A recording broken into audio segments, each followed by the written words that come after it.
Hello అండి, welcome to Shravs home diaries. ఈరోజు మీకు షేర్ చేయబోతున్న రెసిపీ ఎగ్ రైస్ అండి. సింపుల్ అండ్ టేస్టీగా ఉండే ఎగ్ రైస్ ఎలా చేసుకోవాలో చూపిస్తాను, వచ్చేయండి. దానికి కావాల్సిన ఇంగ్రీడియంట్స్ ఏంటో చూసేద్దామా.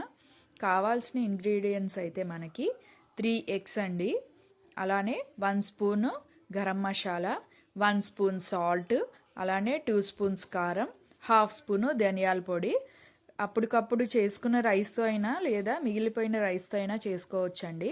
దీన్ని ముందుగా అయితే స్టవ్ ఆన్ చేసి బాండీ పెట్టి దాంట్లో ఆయిల్ వేసుకొని, ఆయిల్ హీట్ అయ్యేలోపు మనం 3 ఎగ్స్ ఏవైతే ఉన్నాయో అవి ఒక బౌల్లో బీట్ చేసుకోవాలండి. బీట్ చేసుకొని ఆయిల్ వేడయ్యాక దాంట్లోకి వేసేసుకోవాలి. వేసిన వెంటనే మనం గరిటెతో తిప్పేయకుండా ఒక 1 మినిట్ వెయిట్ చేస్తే మనకి మంచిగా ఆమ్లెట్ లాగా వస్తుందండి.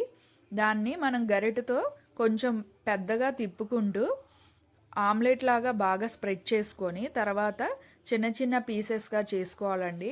ఇలా చేసుకోవడం వలన మనకి సేమ్ బయట దొరికే ఎగ్ ఫ్రైడ్ రైస్ లానే అనిపిస్తుంది టేస్ట్ అయితే. సో ఇప్పుడు ఈ ఎగ్ ఏదైతే ఉందో చిన్న చిన్న పీసెస్ లాగా చేసేసుకొని దాన్ని ఒక 2 మినిట్స్ ఫ్రై చేసుకోవాలండి.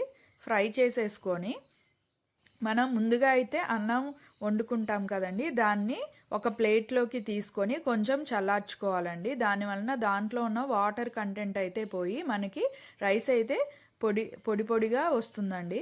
మనకి అచ్చం బయట చేసే ఫ్రైడ్ రైస్ లానే వస్తుంది ఇలా చేసుకుంటే. ఇప్పుడు మనం ముందుగా ఎగ్ ఏదైతే చిన్న చిన్న పీసెస్గా చేసుకున్నామో ఆ బాండీలోకి ఈ రైస్ కూడా యాడ్ చేసుకొని లో ఫ్లేమ్లో ఒక 2 మినిట్స్ గరిటెతో బాగా తిప్పుకోవాలండి.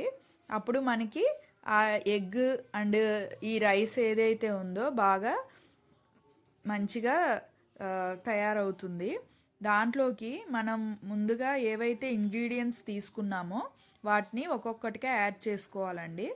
మీరు మరీ గరిటెతో ఎక్కువసేపు తిప్పకుండా కొంచెం ఆ ఎగ్ పీసెస్ ఏవైతే ఉన్నాయో అవి రైస్లో మొత్తం స్ప్రెడ్ అయ్యేలాగా తిప్పుకోవాలండి. దాంట్లోకి ఇప్పుడు ముందుగా ఏవైతే ఇంగ్రీడియంట్స్ ఉన్నాయో సాల్ట్, గరం మసాలా, ధనియాల పొడి, కారం వేసేసుకొని మంచిగా కొంచెం హై ఫ్లేమ్లో పెట్టుకోవాలండి ఇప్పుడు. ఎందుకంటే స్పైసెస్ అనేది రైస్కి అండ్ ఎగ్కి పట్టాలి కాబట్టి హై ఫ్లేమ్లో పెట్టుకొని ఒక 2 మినిట్స్ ఫ్రై చేసుకోవాలండి. ఫ్రై చేసేసుకుంటే మనం ఏమీ సాసెస్ యాడ్ చేయకుండా టేస్టీగా ఉంటుందండి. ఇన్ కేస్ మీకు ఈ ఎగ్ రైస్లో కొంతమంది అల్లం వెల్లుల్లి పేస్ట్ యాడ్ చేసుకుంటారు, కొంతమంది యాడ్ చేసుకోరండి. యాడ్ చేసుకోకపోయినా టేస్టీగా ఉంటుందండి. దీన్ని ప్లేట్లోకి సర్వ్ చేసుకొని తినేసేయడమే, చాలా టేస్టీగా ఉంటుందండి. లంచ్ బాక్స్ రెసిపీగా కూడా ఉంటుంది. మీరు